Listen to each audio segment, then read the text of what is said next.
मुख्यमंत्री जी का पिछले 3-4 महीनों से जो कुछ भी व्यवहार नज़र आ रहा है, वो ऐसा नज़र आ रहा है जैसे कोई बहके हुए बोलते हैं, और उनको कोई तो भी अनर्गल बात करना ये उनके स्वभाव में पड़ गया है। कभी हमको निकम्मा कहते हैं, नाजोगा कहते हैं। अब इसकी कोई आवश्यकता नहीं है, आपने आपके लीडर को कह दिया, वहाँ तक तो आपके मन की गुस्सा सब समझ में आता है। हमको भी नाजोगा और नाकाबिल कहने की ऐसी क्या नौबत आई, और मुझे कहते हैं कि मेंटली कैसे है। तो मैं सोचता हूँ कि मुख्यमंत्री ने जो कहा है कि भाई उन्होंने धमाल करने के लिए कहा है, मैं सोचता हूँ यार, इस स्तर के आदमी को इस प्रकार की बात एक देश के प्रधानमंत्री के लिए बोलना, मैं तो किसी भी दृष्टि से उचित नहीं समझता हूँ। ये सारी बातें जो मैंने पहले भी आपको कहा था कि जब कभी भी विस्तार करेंगे, जब कुछ भी होगा, तो सरकार लड़खड़ा जाएगी। आज की तारीख में भी ये सरकार जो है ना लड़खड़ाई हुई है। मुझे ऐसा लगता है कि दिल्ली से कोई तो भी ऐसा हिंट मिला हुआ है जिससे इनके नेतृत्व में अब ये पार्टी आगे नहीं चलेगी, ऐसा कुछ साफ दिखता है। और इसके कारण से वो आए दिन बहकी बहकी बातें करते हैं और ऐसे अनर्गल बातें करते हैं जिसका कोई न हाथ पैर में नहीं होता है। अच्छा, फिर उन्होंने एक तरह से अपनी पार्टी के सारे एमएलएज को भी एक छूट दे दी है कि मर्जी चाहे जो करो पर मेरी सरकार बचाओ।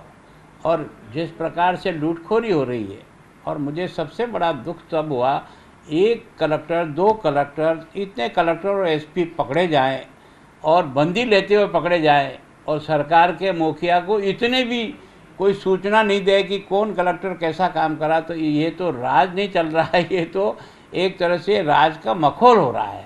फिर भी राज पे बनाए रखने का जो शौक़ नेताओं का होता है, मुझे लगता है इनको भी यही लगता है कि मैं किसी भी तरह से इस राज का जो है ना मज़ा लेते हुए आगे बढ़ूँ। इसलिए जो जितना जोड़ तोड़ कर सकते हैं करने का प्रयास करें, पर समय नज़दीक आ रहा है ऐसा लगता है। क्योंकि मेरे यहाँ जो अभी इन्होंने जो पटेल सम्मेलन किया, बेमौसम में डूंगरपुर में पटेल सम्मेलन करने की आवश्यकता मुझे तो कोई समझ में आई नहीं। लेकिन मुझे लगता है कि गुजरात के चुनाव पर दबाव बनाने के लिए उन्होंने वहाँ सम्मेलन करके ये बताने की कोशिश की कि देखो ये पटेल समाज पर मेरा बहुत बड़ा वर्चस्व है, तो दिल्ली वाले बार बार उनको जीवन दान देते चले जाएं, थोड़े दिन निकाल लें। इसी क्रम में मुझे दिखाई दे रहा है। एक उधर सकती है। देखो क्या होना है ये तो कांग्रेस के ऊपर निर्भर करेगा, लेकिन मैं इतना जरूर कह सकता हूँ, चाहे गृह मंत्री कोई भी हो, मुख्यमंत्री अपने पास रखे, कोई चिंता की बात नहीं, पर उसका सपोर्टर कोई न कोई एक होना चाहिए जो राजस्थान की लॉ एंड ऑर्डर को डेली मॉनिटरिंग कर सके। अभी इसका कोई सहयोगी है ही नहीं, और इसके कारण से कौन इसकी कष्ट को बताए। राजेंद्र यादव को बनाना है गृह राज्य। तो मान लो किसी को बनाए, लेकिन कोई बने और बनने के बाद थोड़ा बहुत भी उसके पास अधिकार भी हो, खाली नमूने के लिए बनाने से तो कोई अर्थ नहीं है।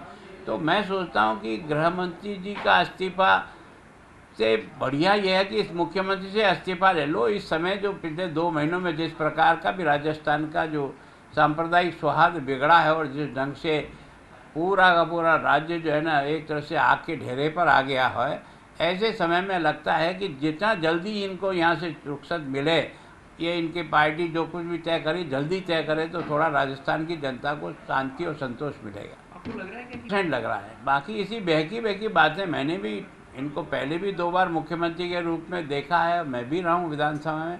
कम से कम इस प्रकार की हल्केपन की बातें मैंने अशोक गहलोत जी के मुंह से नहीं सुनी। जो अब की बार बहकी हुई भी नहीं, निम्न स्तर की बातें जो है ना, वो जिस प्रकार से बोल रहे हैं, ऐसा लगता है कि अंदर इतना आक्रोश और गुस्सा है जो जीवान पर आ ही रहा है। शांति धारीवाल जो है उन्होंने धारीवाल उनका एक खास फॉलोअर है, और उसने कहा था कि अगला चुनाव ये निर्णय करने के लिए शांति धारीवाल को भी केंद्र की टीम के साथ बिठा देना चाहिए, ताकि वहाँ निर्णय कर सकें। जिनको केंद्र का कोई मिलने का ही समय नहीं देता है, वो केंद्र की बात को काहे से करे। और दूसरा ये कि उन्होंने जो कुछ भी कहा, राजस्थान में एक भी तो नेता ऐसा नहीं है जिसने यार उनके इस कहे हुए को थोड़ा बहुत भी सपोर्ट किया। इसका मतलब लगता है कि ये दोनों की तिकड़ी के अलावा पूरी की पूरी इनकी पार्टी बिखर गई है। कोर ग्रुप नहीं, हमारी तो होने वाली है।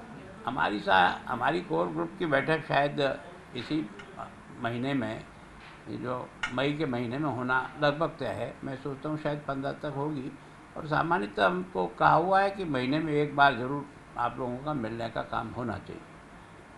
अहमियत बरकरार है कोर ग्रुप की पार्टी में, ऐसा माना जाए? क्योंकि देखो, पिछले मैं लंबे सोचता हूँ समय कि से बीजेपी में चाहे मैं कुछ सोचूं गलत, तो भी मैं कुछ नहीं कर पाऊँगा। कारण क्या है कि बीजेपी किसी नेता की पार्टी नहीं है, बीजेपी एक कार्यकर्ताओं का संगठन है और एक विचारधारा के लिए काम करने वाले लोग हैं। किसी व्यक्ति के कोई फॉलोअर नहीं है, और कोई गलतफहमी पालता है तो 5-10 से ज़्यादा वो फॉलोअर तैयार नहीं कर सकता है। जब जाएगा तो उमा जी की तरफ से जाएगा, जैसे उनके साथ उनको लगा कि मेरे साथ पूरा मंत्रिमंडल है, लेकिन जब उनको उस जगह से हटाया तो कुछ लोग ही उनके साथ नहीं जा पाए। वैसे ही जिन्होंने प्रयोग किया, चाहे बलराज मधोक ने किया हो, चाहे कल्याण सिंह जी ने किया हो, हमारे यहाँ जिन्होंने भी किया, उनको अंततोगत्वा वापस पार्टी के शरण में आना पड़ा, और कोई चारा नहीं। आपकी पार्टी में शक्ति प्रदर्शनों के दौर चल रहे हैं। नत है, मैं सोचता हूँ कि इसको शक्ति प्रदर्शन नहीं है। किसी के मन में ये अगर खराबी आ गई है तो उसको निकाल लेनी चाहिए। बीजेपी किसी व्यक्ति के पीछे नहीं चलती, बीजेपी एक विचारधारा के पीछे चलती है। अगर गुलाब चंद कटारिया के दिमाग में भी ये भूत आ जाए तो उसको ये निकाल देना चाहिए, और भगवान न करे ऐसा मौका दे तो जमानत भी नहीं बचा पाएगा गुलाब चंद कटारिया, ये मैं आज कह सकता हूँ।